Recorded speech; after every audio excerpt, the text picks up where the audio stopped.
d'abord souhaiter la bienvenue aux délégations qui viennent du Rwanda, leur dire dal leen ak jàmm, ça veut dire bienvenue en langue nationale, mais aussi saluer très sincèrement tous les amis du Rwanda ici présents et profiter pour dire joyeux anniversaire.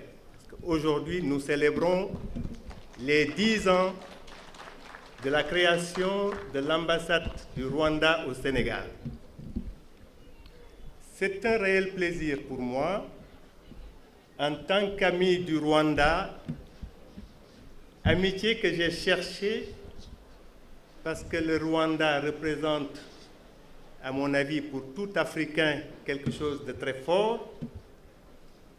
J'ai souvent dit que c'est une étoile au-dessus de l'Afrique et c'est une lumière qui brille et qui inspire non seulement notre jeunesse, mais qui inspire notre continent.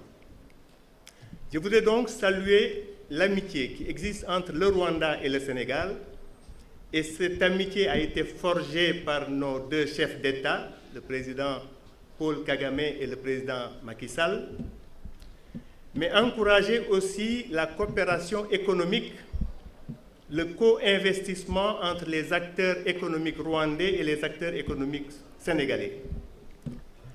C'est le travail que nous avons démarré, que nous essayons de développer, parce que, je dois le dire, la première fois que je suis allé au Rwanda, ce n'était pas pour du business. J'ai tellement longtemps suivi, écouté, entendu et vu ce qui s'est passé qu'à un moment donné, je me suis dit, je ne peux plus me retenir, je vais voir ce pays. Je prends l'avion et je descends à l'aéroport de Kigali. Très honnêtement, quand je suis arrivé, depuis l'aéroport, déjà, j'étais impressionné par l'organisation, la discipline, l'accueil, et ça a été comme ça durant tout mon séjour.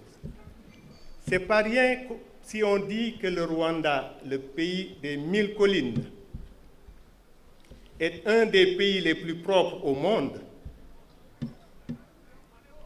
C'est pas rien si on dit que le Rwanda est un pays où la population est disciplinée. Quand on voit tout ça et on regarde le parcours d'où ils viennent, depuis 1994, on a tous été là, suivis, on mesure le leadership éclairé du président Paul Kagame, une vision partagée qu'il a su transmettre à une population qui se l'est appropriée. Le Rwanda, je disais encore, est une étoile au-dessus de l'Afrique, mais ce qu'elle nous donne de plus, nous, Africains, je le dis avec force parce que j'aime l'Afrique, ce que le Rwanda nous donne de plus, c'est la dignité. Et la dignité vaut mieux que la richesse. Le président Paul Kagame mérite, et je le souhaite, qu'un jour, qu'il travaille encore et davantage pour le continent africain. Ce continent a trop souffert. Ce continent a vécu les drames que nous tous, nous savons. On n'y revient pas, parce que quand j'ai été au mémorial, j'ai passé une demi-journée au mémorial, j'ai touché du doigt la force du pardon. J'ai touché du doigt la puissance de la réconciliation et l'oubli. Ça, c'est extrêmement fort.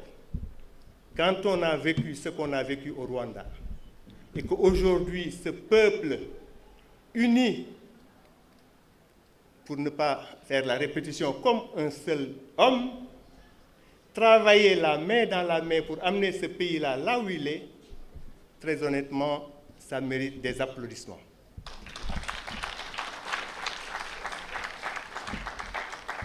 Je ne vais pas être long, parce que je parle de ce pays avec beaucoup de passion. C'est un beau pays. développé à plusieurs niveaux. D'abord l'éducation, la santé, le tourisme, l'agriculture, les nouvelles technologies, pour ne citer que cela. Le Rwanda aujourd'hui inspire non seulement les pays africains, mais inspire, je pense, le monde entier. Et c'est pour cela que je suis là devant vous, pour dire mon affection, pour dire mon admiration face à cette belle histoire, ce beau parcours que le monde nous a enseigné, que nous avons vu réalisé par des hommes et des femmes qui ont un seul désir aujourd'hui, c'est d'aller en avant. Je vous remercie de votre aimable attention.